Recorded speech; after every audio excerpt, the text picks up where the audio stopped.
ширктен коркууга себеп боло турган дагы себептерден үчүнчүсү бул ширк кылган адам түбөлүктүү бактылуулуктан кур калат. Түбөлүктүү бактылуулуктан. Түбөлүктүү бактылуулук деген эмне? Акыретте бейишке кирүү ага арам болуп калат. Түбөлүктүү тозокто калат ширк кылган адам. Бул нерсени кандайдыр бир жамаат айтып аткан жок, кандайдыр бир алым айтып аткан жок. Адамдар ойлоп тапкан жок, пайгамбарыбыз айтып аткан жок.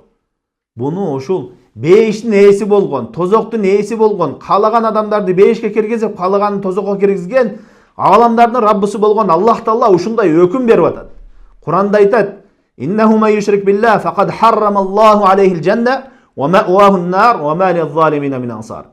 Албетте дейт, кимде ким Аллах Таалага ширк кыла турган болсо, Аллах Таалага бейишин арам кылды дейт. Жана анын баруучу жайы тозок дейт. Залымдар үчүн эч кандай жардамчы жок дейт. Көрдүңүздөрбү? Бул эмне? Кээ бирлер ушинтип ширк кылсаң тозокко киресиң деп айтсаң, силер эмне бейиш тозокту колуңарга алып алдыңарбы дейт да. Бейиш тозоктун ачкычын алып алдыңарбы, каалаганыңар бейишке киргизип, каалаганыңар тозокко киргизип дейт. Андай эмес, бул ааламдардын Раббысы ошо бейиштин ээси болгон, тозоктун ээси болгон Аллах Таала айтып атат. Ширк кылсаңар мен силерге бейишти арам кылам. Ширк кылган адам тозокко кирет деп Аллах Таала айтып атат. Ошол бейиш менен тозоктун ээси болгон. Ушундай экен адам коркуш керек өзүнүн нафсына, ошо ширкке түшүп калуудан коркуш керек. Бардыгыбыздын максатыбыз бул жашоо эле эмес. Бул жашоодогу бактылуулук, бактысыздык эчтеке эмес, ал убактылуу өтүп кетет. 50, 60, 70, 100 жыл жашайт дерсиң көп болсо, бирок бүтөт. Акыреттин жашоосу болсо ал түбөлүктүү жашоо, ал бүтпөйт эч качан, акыры бүтпөйт.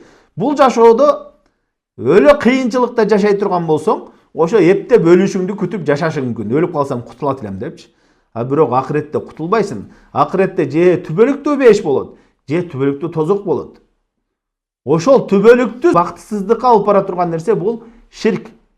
Пайгамбар саллаллаху алейхи хадисте айтат: "Кыямат күнү өлүмдү дейт, койдун сүрөтүндө алып келет, өлүмдүн өзүнө. Бейиш менен тозоктун алдына алып келип, өлүмдү соет. Союп айтат: "Я ахлал жанна хулудун фала маут."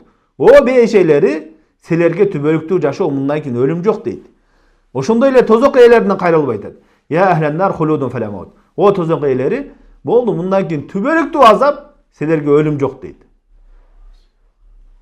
Ошол түбөлүктүү бактылуулук же бактысыздык болуусу, же Аллахты жалгыздап таухид ээлеринен болсоң, түбөлүктүү бактылуулардан болосуң. Же болбосо Аллах Таалага ширк кылуучулардан болосуң, түбөлүктүү бактысыздардан болосуң.